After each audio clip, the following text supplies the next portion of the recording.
Ponto de vista do autor, capítulo 3, Reencarnei dentro do meu romance, parte 2. O que tornou os trens aéreos tão especiais foi o fato de levitarem no ar e quase não produzirem som durante toda a viagem, tornando-os um meio de transporte conveniente. Graças ao seu design aerodinâmico suave, os trens aéreos produziam baixo arrasto, o que por sua vez lhes permitia conservar energia e atingir velocidades de até 600 km por hora. Ao olhar para o interior do trem, não pude deixar de ficar impressionado. Talvez tenha sido porque recebi tratamento especial, mas a área para a qual fui designada tinha um balcão privativo e uma lanchonete para eu usar livremente. Esticando preguiçosamente as costas, sentei-me confortavelmente no assento designado e olhei pela janela. Talvez fosse porque ainda era verão, mas, embora fossem quase 21 horas, a luz do sol ainda iluminava os arredores. A estação moderadamente lotada era uma cena que você só conseguiria ver se estivesse dentro de um filme. Fileiras de plataformas ficavam próximas umas das outras, e a cada 2 minutos você podia ver trens aéreos partindo e novos ocupando os espaços vazios deixados por eles. Os trens aéreos, que levitavam do solo, estavam conectados a longos fios de metal que se estendiam até o horizonte, com seu campo magnético em constante produção, permitiam que os trens aéreos se movessem rapidamente sem obstruções. Partiremos em breve, por favor, sente-se. Clank! Uma linda voz entrou em meus ouvidos e as portas se fecharam automaticamente. De repente, embaixo de mim, senti uma estranha sensação de empurrão, semelhante a quando um avião estava decolando, e gradualmente o trem aéreo flutuou no ar. Alguns segundos depois de levitar no ar, o trem gradualmente ganhou velocidade e saiu da estação. Próxima parada, Estação 15 Collington Park. Olhando para o cenário em constante mudança diante de mim, mergulhei em pensamentos profundos. Neste momento eu estava a caminho da Cordilheira Clayton para coletar a semente do limite, mas se eu quiser chegar remotamente perto do nível do protagonista, então também devo colocar minhas mãos em uma arte de espada. Uma arte de espada, ou mais especificamente um manual marcial, eram manuais desenvolvidos desde o início do segundo cataclismo e consistiam em técnicas marciais que existiam desde os tempos antigos. Com a adição de mana, antigas técnicas marciais há muito esquecidas foram reestruturadas e remodeladas para levar em conta a mana que permanecia na atmosfera e, surpreendentemente, as técnicas que antes eram consideradas inúteis se transformaram em alguns dos movimentos mais poderosos que poderiam ser realizados por um ser humano. Desde a descoberta da adaptabilidade que as técnicas marciais tinham em relação ao controle e uso da mana, os manuais marciais de repente tornaram-se extremamente cobiçados e, como resultado, lentamente começaram a desaparecer da vista do público devido à intervenção do governo e de indivíduos poderosos. O governo fez isso principalmente para evitar que os manuais caíssem em mãos erradas, mas no que diz respeito aos indivíduos poderosos, foi mais uma jogada de poder para monopolizar os manuais para si próprios. Os manuais marciais foram separados em 5 graus, 1 estrela, 2 estrelas, 3 estrelas, 4 estrelas e finalmente 5 estrelas, sendo 1 estrela o grau mais baixo e 5 estrelas o grau mais alto possível. Cada nota era determinada pelo quão poderosa a arte se tornava após o domínio, e a diferença entre cada nota era bastante substancial, assim como a diferença entre a posição de uma pessoa. Na hora de escolher o manual, o mais importante não era a nota, mas sim se o manual era compatível com você. Se você tivesse talento para esgrima, mas praticasse um manual relacionado à lança, provavelmente, independentemente de quão alto fosse o grau do manual, você nunca seria capaz de liberar todo o potencial do manual. Olhando para o meu status, não pude deixar de voltar minha atenção para a seção de minha profissão, esgrima nível 1. Status. Nome, Handover. Classificação, G. Força, G. Agilidade, G. Vigor, G-. Inteligência, G. Capacidade de mana, G. Sorte, I. Charme, G-. Profissão, esgrima nível 1.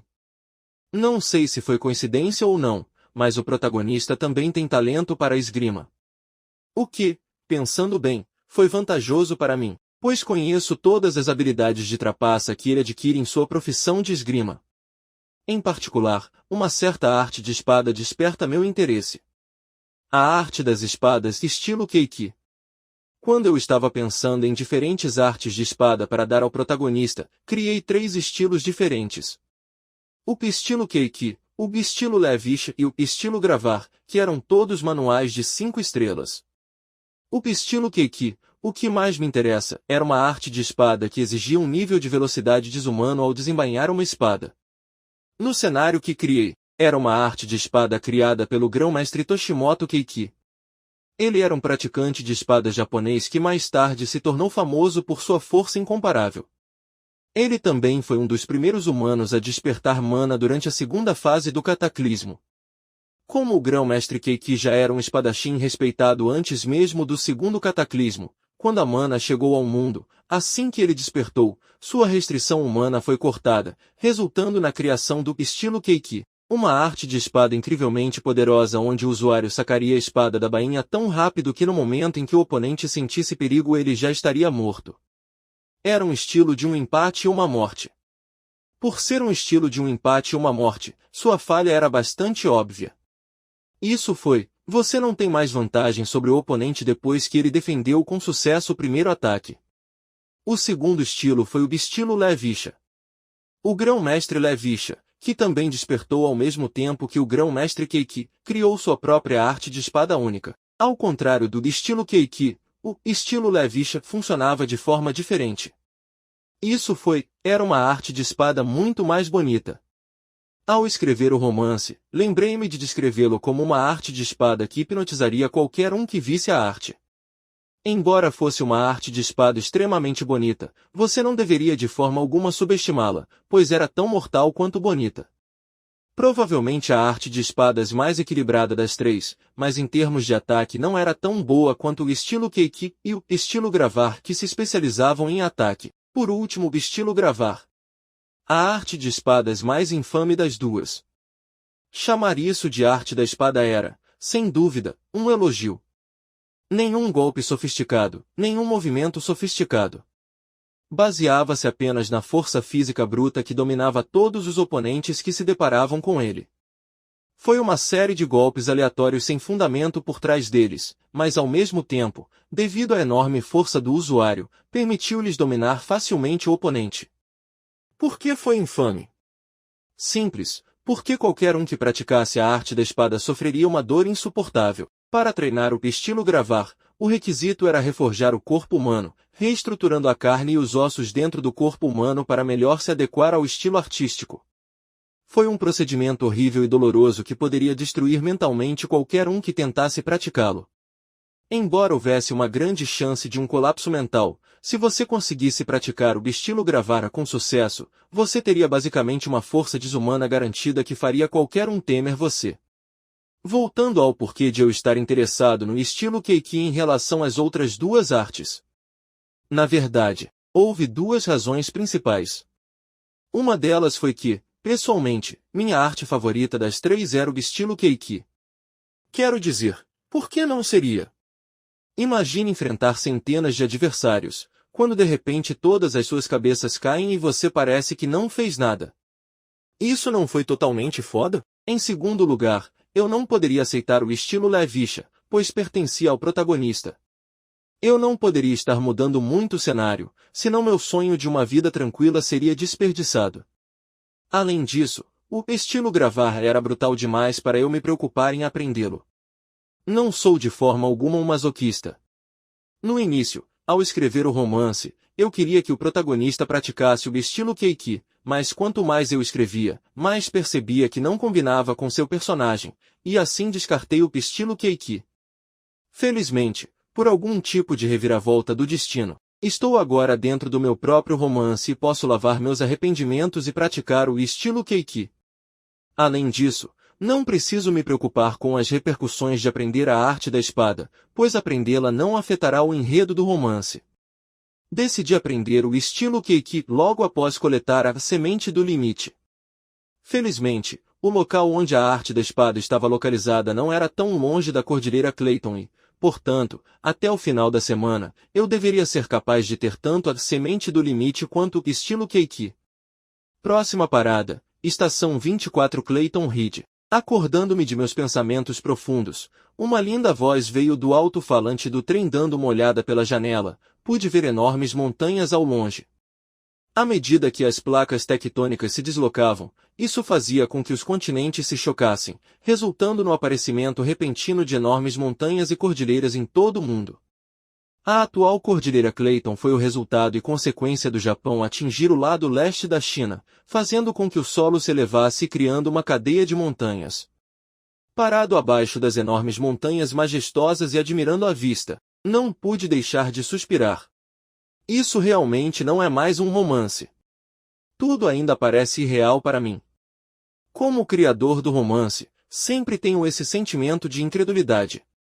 Tudo parece falso. Os prédios, as pessoas, o mapa, tudo estava exatamente como escrevi no romance. Nada estava fora do comum. Às vezes me pergunto se tudo isso foi fruto da minha imaginação, e eu estava em coma em algum lugar sonhando com isso. Mas, respirando o ar fresco e sentindo o cheiro forte, doce e refrescante que vinha dos pinheiros à minha frente, quase pude ter certeza de que tudo diante de mim era real. Com vigor renovado, começo a subir a montanha. Uf, uf. O terreno era mais acidentado do que eu esperava, tornando difícil recuperar o fôlego enquanto subia a montanha. Tive que parar algumas vezes para verificar meu rumo, pois não havia nenhum caminho para seguir diretamente. Já haviam se passado 3 horas desde minha jornada pelas montanhas, e embora minha respiração estivesse um pouco difícil, eu não estava tão cansado. Bem, considerando o fato de que eu tinha mana condensada pronta dentro do meu corpo, realmente não deveria ser uma surpresa que eu consegui durar tanto tempo. Tenha em mente que se um humano normal sem concentração de mana em seu corpo escalasse esta montanha, ele de forma alguma alcançaria o mesmo ponto que eu. Então, novamente, eu realmente não deveria me comparar com humanos normais, já que qualquer um na academia duraria muito mais tempo do que eu. Neste momento eu estava indo em direção ao terceiro pico mais alto, onde residia uma pequena caverna contendo a semente do limite. Como passei apenas algumas frases descrevendo onde encontrar a semente do limite, não sei a localização exata da caverna. Só sei que fica no terceiro pico mais alto da cordilheira Clayton. Sabendo que procurar a caverna era quase como procurar uma agulha no palheiro, já me preparei mentalmente para uma longa e árdua busca. Espero não perder muito tempo, caso contrário posso passar dias aqui, o que simplesmente não poderia fazer. Assim que cheguei abaixo do terceiro pico mais alto, apertei os olhos. Já conseguia ver o sol tentando se esconder atrás das montanhas, reduzindo consideravelmente minha visibilidade. Cerrando o punho, decidi fazer uma última luta e subir em direção ao terceiro pico. Esta foi uma decisão realmente imprudente da minha parte, pois eu estaria escalando diretamente a montanha, ao contrário de onde acabei de caminhar. Além disso, como o sol se punha e o meu alcance de visibilidade diminuía a cada minuto, tornava ainda mais difícil subir a montanha, pois um ligeiro deslize poderia custar-me a vida. Subir a montanha naquela época foi totalmente imprudente, mas não é como se o protagonista estivesse esperando que eu alcançasse, e assim fortaleci minha mente e subi lentamente a montanha. Sentindo a pedra fria entre minhas mãos, aumentei o aperto de minhas mãos e subi cuidadosamente a montanha. Se eu não conseguir encontrar a caverna logo, provavelmente serei forçado a acampar em algum lugar no topo da montanha, o que não era exatamente o ideal. Na metade da subida da montanha, e após 2 horas de subida, eu já sentia minhas mãos ficando dormentes com a escalada constante. O sol, que se pôs há muito tempo, apenas deixou uma escuridão sem fim, impossibilitando-me de ver mais do que alguns metros à minha frente. À medida que as noites avançavam, o frio começou a aumentar, aumentando ainda mais a dificuldade da subida. Já era difícil escalar antes, mas agora as coisas ficaram ainda mais difíceis. Sem mencionar que todo o meu corpo começou a doer loucamente. Rangendo os dentes, suportei a dor aguda que vinha dos meus braços e continuei subindo. Inserindo meus pés em uma abertura estreita, faço uma pausa e olho para cima. Embora estivesse escuro, ainda conseguia ver alguns metros à minha frente. Apertando os olhos, vi uma pequena pedra saliente vindo do canto superior esquerdo da minha visão. Lembrando-me de uma descrição semelhante do meu romance, meus olhos brilharam e forcei meu corpo a subir perto da rocha. Colocando minha mão no topo da rocha e aplicando alguma pressão, pude confirmar que aquele era o lugar certo, pois uma pequena lacuna apareceu atrás da rocha. Aplicando um pouco mais de pressão, movo a pedra ainda mais para o lado, permitindo-me ver o que está logo atrás da pedra. Bingo! Sorrindo amplamente, usei toda a minha força e empurrei a pedra para fora, fazendo-a cair, abrindo uma pequena brecha pela qual uma única pessoa poderia entrar. Bang! Após 10 segundos de queda livre, um grande som pôde ser ouvido abaixo da montanha, causando arrepios na minha espinha. Se fosse eu, provavelmente teria me transformado em um omelete, se qualquer outra coisa. Voltando minha atenção para a caverna, empurrei lentamente meu corpo para dentro da pequena abertura.